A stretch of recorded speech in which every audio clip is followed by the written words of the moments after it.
Formerly suicidal redditors, what's something that kept you alive a little while longer and helped you to get through the dark times in your lives? The thought of what it would do to my mother. I knew it would destroy her and she would probably have died of a broken heart soon after. She was and still is my best friend, and I am profoundly grateful to have a relationship so meaningful in my life that it would prevent me from doing something irreversible and so permanent. I am glad to be alive. Even more glad my mother and I are both still best friends and living extremely happy lives. Her love for me and mine for her is what has kept me alive. And I am eternally grateful. The first time I really struggled with thoughts of suicide, my sister happened to be pregnant with her first and she and her husband were living with my parents.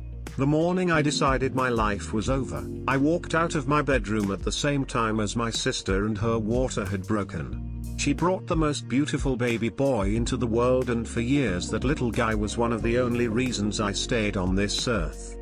Almost 5 years later, the very beginning of 2019, I was dealing with those same thoughts and issues, and I ended up attempting to take my own life. I heard sirens and thought they couldn't possibly be for me, but when I heard the knock on the door from the police officer, everything changed. A friend, and I still don't know who, realized what I'd done and called the police.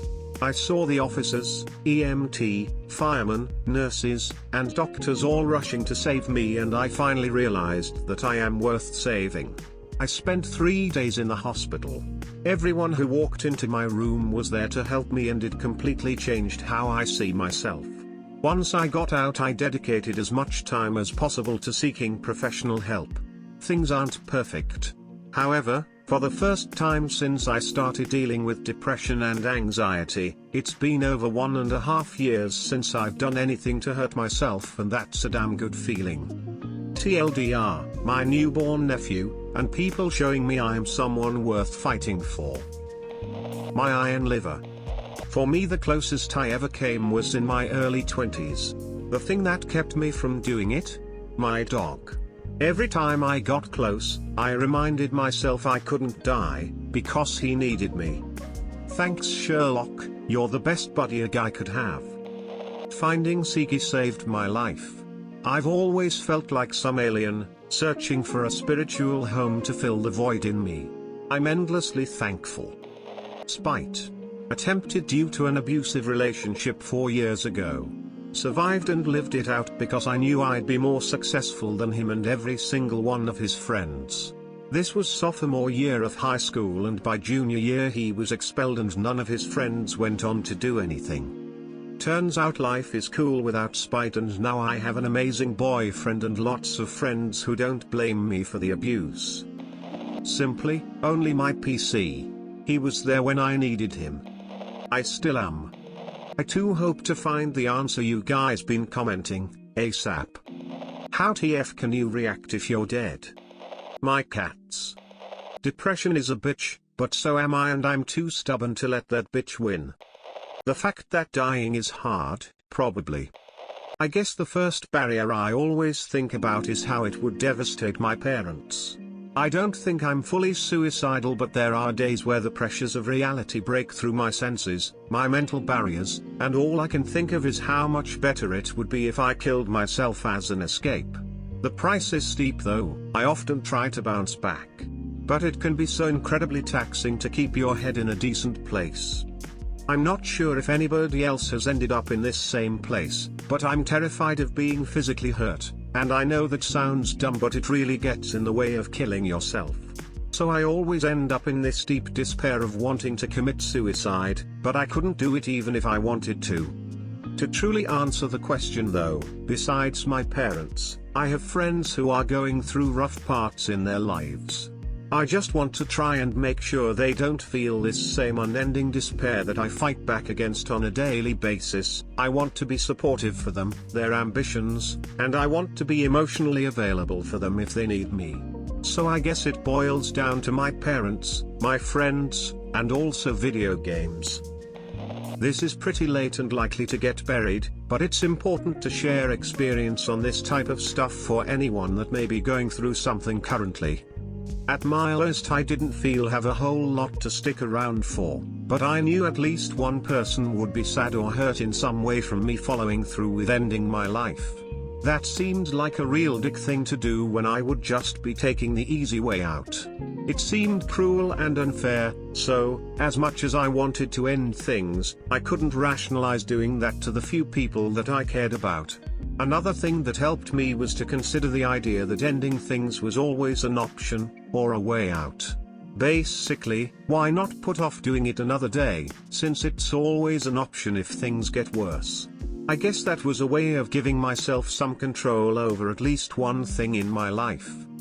After pushing it off long enough, and with the help of some people very close to me, I decided it was time to get help. I was so tired of being in that deep hole that I often had to remind myself that I could always still end things. However, if I'm not planning on doing it today, I may as well make whatever remains of my life better. It was hard, but with a lot of therapy, proper medication, and new appropriate coping techniques for stressed, I can honestly say I am happy. It takes a fuckload of work, and it never fully goes away, but it gets so much better if you just keep pushing it off one day at a time. If you take nothing else from this, I did not, and could not have, gotten through all the rough patches alone. Call someone. The suicide hotline is a real and useful resource. Google your local number and keep IT handy if you are having self-destructive thoughts or thoughts of suicide. There are people who care. Things can get better. My dog. I was really the only person in my family who looked after him, fed him, walked him, played with him. I had the pills in my hand and the only thing that stopped me was thinking who would look after him if I was gone. I stayed for him. Friends. My still current best friends, who would literally check on me every day and get me to go out with them even for just a coffee to escape the abusive hell I was living in. Thinking of my pets. Ironically, sometimes the best I could muster up was when I was excited about something. Like back in the day when Pretty Little Liars was being filmed and released weekly, I told myself to stay alive because I couldn't imagine not knowing who I was. Besides that, fear was the biggest unmotivator. I was always suicidal, but even when I felt pushed over the edge I couldn't quite do it. I definitely understood that I didn't want to die. I am terrified of dying. But I saw no other way to avoid shame, failure, pain, etc. I still get suicidal. It'll always happen as I have BPD, but understanding the thoughts and where I can get support for issues that make me feel like I can't handle life, has been beneficial. Immersing myself in entertainment also helped. Sometimes if you can't handle being you, being anyone else and anywhere else in a TV show or game really helps take the load off when it becomes too heavy. Proper psychologist sessions and CBT training. My cat, and my cat alone, is the only reason I'm still alive today. My kids. I was abandoned by my biological father as a child and my mom died when I was 17. I don't ever want them to feel that pain of loss and abandonment, no matter how horrible I feel on the inside. Honestly, my cat Ghost, not knowing who would look after him and feed him / love him keeps me going. My mom. She had already lost 2 of her kids throughout her life, and the thought of being added to the list and how broken it'd make her just made me feel sick. I dealt with suicidal ideation for some time, but thinking about how I got to be here for her kept me going through it all. Thankfully I'm not suicidal anymore and think often on how badly I was depressed back then. Really makes me appreciate how I get to live in better times. Life is still shit, but I recognize the beauty of it now and am grateful for every day I get to live. My seriously suicidal friends would be left alone and so hurt. They'd understand, but knowing how hard it would be for them, got me through a lot of days. I know it went both ways. Not making certain people sad / scared. I learned to appreciate the little things like the sound of a dog's tapping their bowl as they drink. Transitioning.